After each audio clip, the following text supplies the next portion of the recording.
In spite of massive revelations that have been made regarding Budawashe Takurei through a dossier that was presented by retired General Chwenga, which have been leaked to the public, we see more cars that have been bought by the men being parceled out to the members of the ZANU PF Central Committee, which goes to underscore defiance to what has been raised by retired General Chwenga, and also taking into consideration that this happens when ZANU PF conference is days away.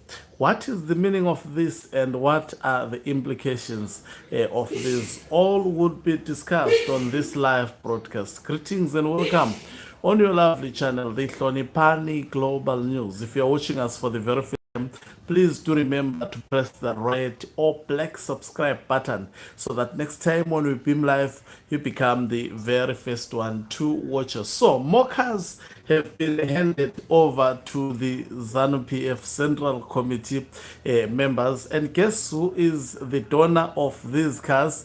It is none other than Budawashe Takurei, the very same man that has been accused of capturing state institutions in Zimbabwe and also capturing ZANU PF as a political party and being positioned to take over from Emerson Dambudzo Mnangagwa, and also has been fingered as the man who is behind the 2030 mantra that is currently being pushed by ZANU PF structures. What is the meaning of this development?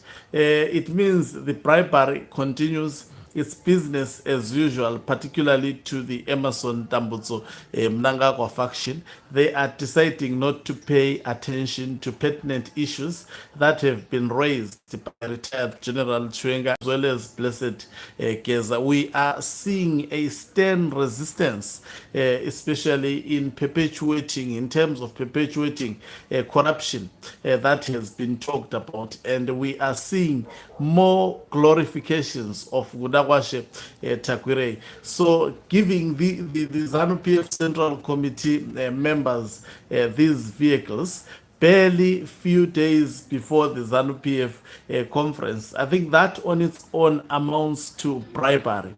Members are simply bribed for the actually for and the intention of this bribe. It is to achieve a certain goal, most probably during this Mutare conference. So we are seeing an escalation, we are seeing resoluteness, especially from the faction of Emerson Dambudzo Mnangagwa. So now, what would be the consequences? So the consequences, in my view, this would not be let by.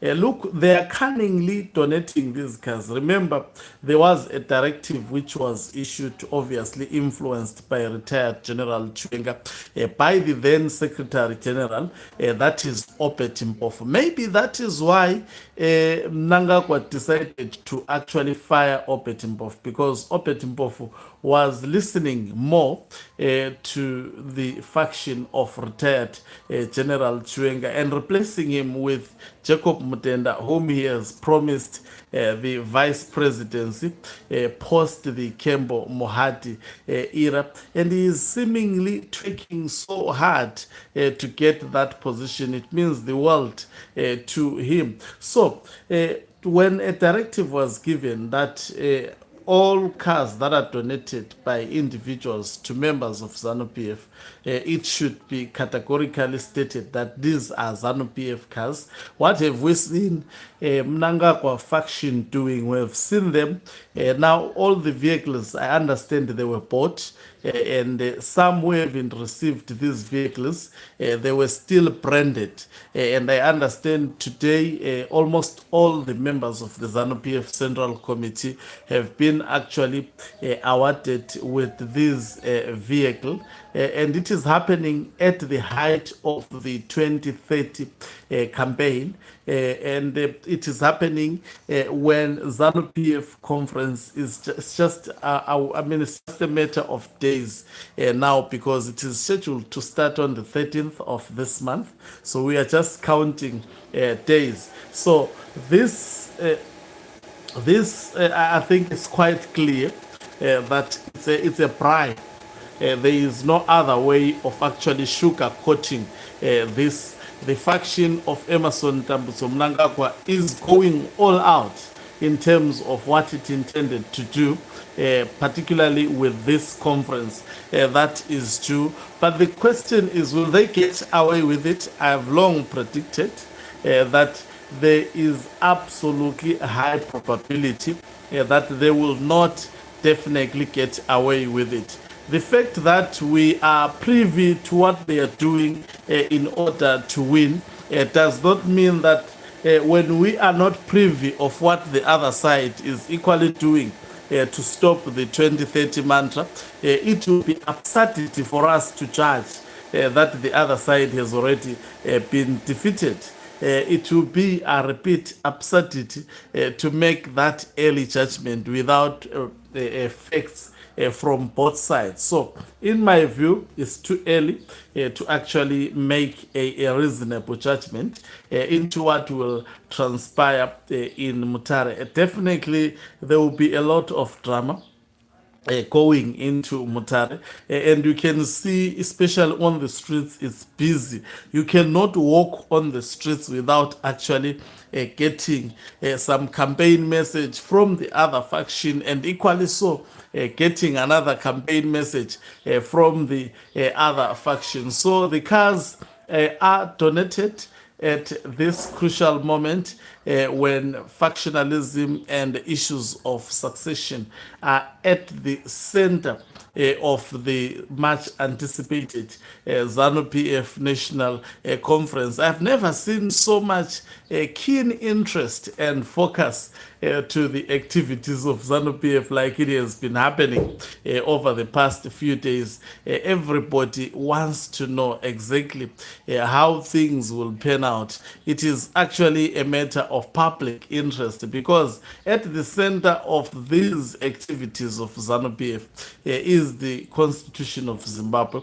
It's either the Constitution would be defended or the Constitution would actually be mutilated. So that is why you see keen interest and even former supporters of opposition deciding, in fact, not former, supporters of opposition deciding this time around, because the opposition has been destroyed, to actually side with the side that can potentially, within the interim, stop the side that wants to continue with the legacy of mutilating the Constitution. Thank you very much for watching us. If you are watching us for the very first time, please do remember to press the red or black subscribe button, so that next time when we beam live, guess what, you become the very first one to watch us. You can financially support this channel by pressing the join button and be part of our members who are the heartbeat of this channel, or you can equally press the thanks button and send us stars. Okancube umhlabane uyavalelisa. Let me love and leave you. Let's meet on the other side of the live broadcast. Do remember also to support my